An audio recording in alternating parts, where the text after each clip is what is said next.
Dashcam, 1:57 a.m. I-70 mile marker 666. Temperature, 31 degrees.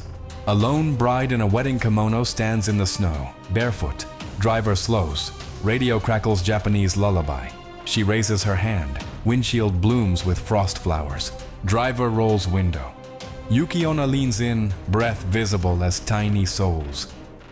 One kiss and you'll never feel cold again. He laughs. Kiss. His scream freezes midair, shatters on dashboard. Footage ends. Next clip. Sunrise. Car abandoned, door open, seat covered in perfect snow that never melts. C-closed I-70 for unknown weather event.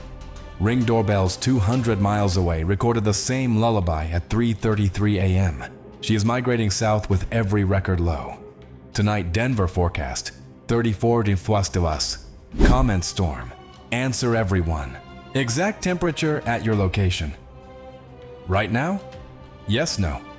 Would you stop for her? Tag 3 friends who must see this before midnight. Type, Yuki is coming, if your phone just got colder. Reply to anyone above with, I survived to keep the chain alive.